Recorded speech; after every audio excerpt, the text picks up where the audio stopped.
Sometimes it's good just to put out a cautionary word. Sometimes there's subjects or there's figurative art or there's words that need a little bit of a cautionary statement.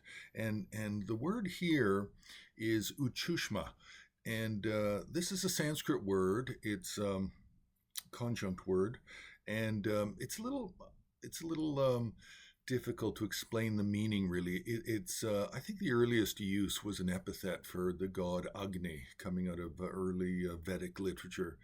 But it has to do with the noise or crackling that a fire can make, or the sparks shooting out, or the charcoal flying out if something sort of explodes in the fire. So this Ucchushma, this is common word that you can find in Shiva Tantra, you can find it in Vaishnava literature, and you can also find it in Vajrapani Buddhism. Now, in Vajrapani Buddhism, this is a word that has been used primarily for Black Jambhala, but also for the female form of Bhurkumkuta. Bhurkumkuta is a more of a healing deity or a protection from sickness. The female form is actually said to be more for purifying broken vows and situations such as that. But anyway, within Buddhism and within Vajrayana Buddhism or Tantra in general, so the word Ucchushma can be used as a name or an epithet or a title, and it primarily goes with Mahabala. And this is more so in probably Korea, but especially Japan, where Ucchushma is generally always regarded as Mahabala, and has to do with purification. And then there's where you find it primarily in Himalayan and Tibetan Buddhism is you find it with Black Jambhala. So it's Ucchushma, Kala Jambhala or Krishna Jambhala.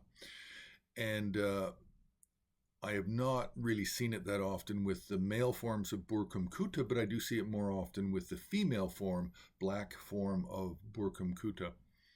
So also it's good to know that we do have this name as just a proper name in early Vajrayana. We have it in the first chapter, or first section of the Manjushri Mula Kalpa Tantra, and there is the description of the entourage of Vajrapani when Vajrapani arrives, when Manjushri is giving some discourse and inviting the Buddha. Then Vajrapani arrives, and he has dozens or scores or hundreds of attendants. And the last of his attendants, which are called vidyarajas, the last is named Ucchushma, and he's a male in this case.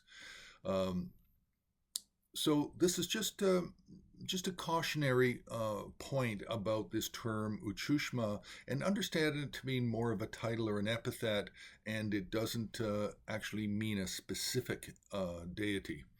We'll leave it there. You can press like, you can subscribe, you can join HAR on Patreon, and you can also make a donation on the homepage of Himalayan Art Resources.